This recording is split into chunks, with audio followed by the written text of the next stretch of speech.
Okay, so joining me for this wonderful little tour is our attendees of dialectOber webinar in 2022. Thank you, everybody. Let's have a little fun looking at the phrase I know across the dialect spectrum. So I, the pronoun, know, K-N-O-W, across the spectrum.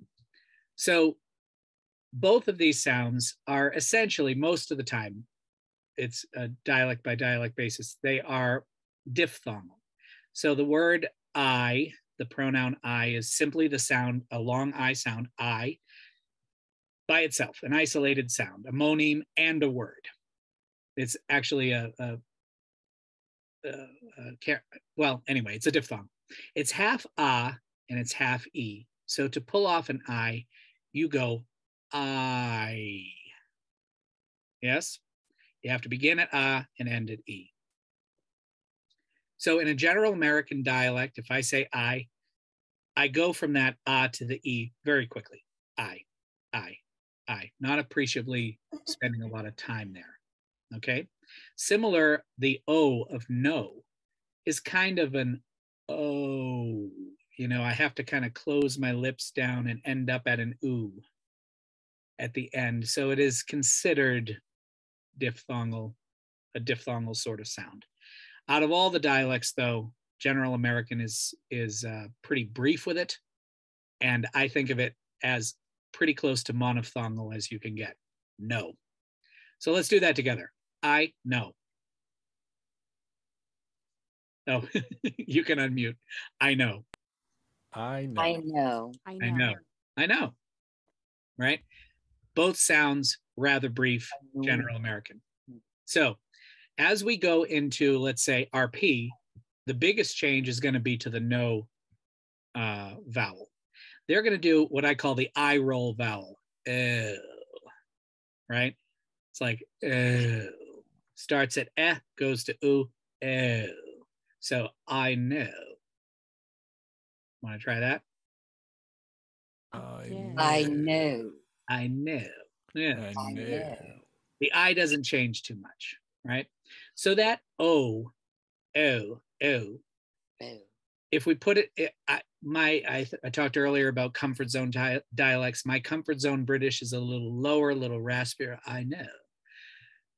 Now, if I didn't go to that raspy, lower, slower, older, even sort of comfort zone British sound, and I wanted to do something like, if you watch Tiger King about Joe Exotic, he's from Oklahoma, and Oklahomans actually do a similar thing. They'll say on the radio, oh.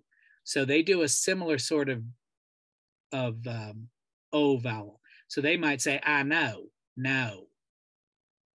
Philly speakers, the Delco dialect, Delaware County, Delco, they do sort of something similar. I remember my college roommate be like, yeah, I know, no.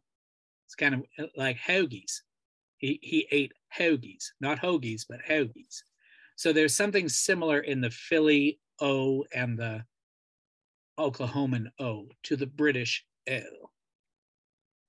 Now we move into something like a Cockney dialect, working class London dialect. The I and the O are going to be a different sort of sound. So it's still ah to E, right? But it kind of sounds like, to me, it sounds like it's falling off a cliff. So I, you know, I. It's very distinct. I. Two sounds that fall off a cliff sound to me. And the same sort of thing happens to the no. No. I know. Yeah. That's to me how a Cockney I and O sound. Long I and long O. Why don't you try I with me? I. Oi. Oi. Or if it goes all the way to oi, it'll become Australia. So let's start as I. I. Yeah. So as we are realizing, it's not too far from oi, right? This I, this very prominent diphthongal I, not too far from oi if we're going to push it a little further. Okay, so let's do the no as a Cockney. So, oh, no. to oo prominently. Not ill, but o. No. Yeah, Wow. I know. I know. Yeah, nice. All right. Now I had I dated somebody from Australia, and they described that Australians often don't use their upper lip, which I thought was their upper lip is kind of restricted. So when I do in VO, you can't do it for on camera, but if I do VO for Australian, I will put a pencil on my lip and isolate that. So for I, you can't get more Australian than Paul Hogan saying, "That's not a knife, that's a knife." So knife, oi. That really is pretty damn close to oi. Yeah. And the O, I told you earlier, I had one dialect with one moneme that I struggled greatly. This was it. So the O of Australian, I'm going to do it for you once and we're going to move on because we don't have time for it. It's almost quadriphongal to my ear. It's got a lot going on. To me, it's a rising sort of sound. It sounds like yeast rising in my mouth. So, gnarl. I'm just doing it the once and then we're out. We're moving on. Okay. So you take something like a Southern dialect, most of the Southern dialects, I think I do 5. The I is going to cease to be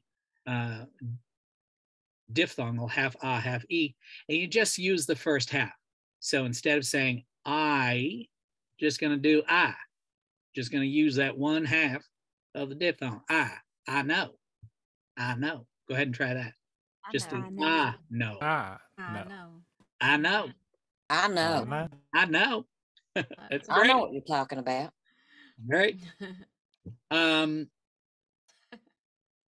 Let's see. I think right. So the last 2 are also easily, a lot of these can be easily conflated with each other. You know, you try and do Cockney and you spit out an Australian, and that's okay.